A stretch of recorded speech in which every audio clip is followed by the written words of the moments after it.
sur la question liée effectivement à la discrimination et au racisme. Pour avoir été victime à l'âge de 19 ans d'une discrimination, et ben c'est tout naturellement que j'en ai fait aujourd'hui un combat. Et j'exerce dans le domaine de l'emploi et de l'insertion depuis maintenant plus de 20 ans. J'ai accompagné des jeunes et des moins jeunes qui ont été effectivement dans leur parcours discriminés. Moi j'irai à l'essentiel. Aujourd'hui, je souhaiterais, même si je sais que la Maison des Potes a été très investie sur le sujet, vraiment rendre le CV obligatoire et en faire même un projet de loi anonyme et obligatoire, et en faire un projet de loi pour que ça soit voté, pour qu'aujourd'hui les entreprises à compétences égales puissent effectivement du coup retenir une candidature, pas parce que la personne a un prénom français ou un nom français, au détriment en fait, d'une personne qui aurait les mêmes compétences, mais avec un prénom à consonance du coup étrangère. Donc ça, c'est vraiment un combat que je souhaite poursuivre à tes côtés, Samuel, et aux côtés bien sûr de l'ensemble du collectif. Et la deuxième chose, c'est effectivement de mettre peut-être en place un groupe de travail pour impliquer davantage les employeurs sur cette question-là, parce qu'aujourd'hui, c'est vrai que du coup, nos débats, il a plus tendance à être un petit peu dans la négative, parce qu'on en fait un constat qui est aujourd'hui extrêmement malheureux, mais on a aussi des employeurs, et du coup, je rejoins un petit peu ce qui a été dit par rapport à Mosaïque RH, qui est très investi et que je connais très bien. Et ben, je pense que voilà,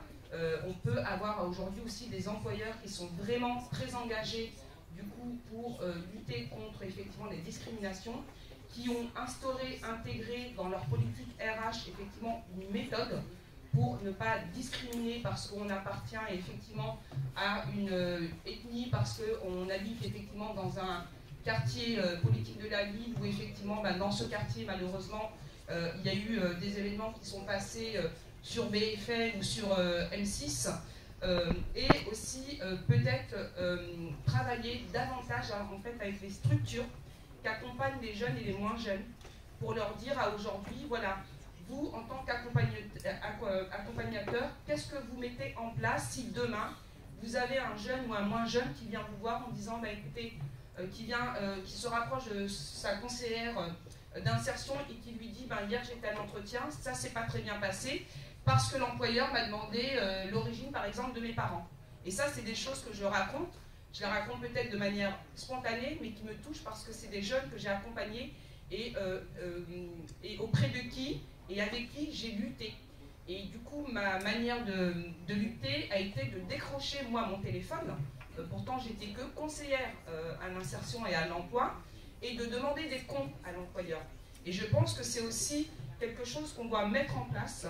pour effectivement demander à un moment, quand on a un jeune ou un moins jeune qui est victime ou qui a un ressenti effectivement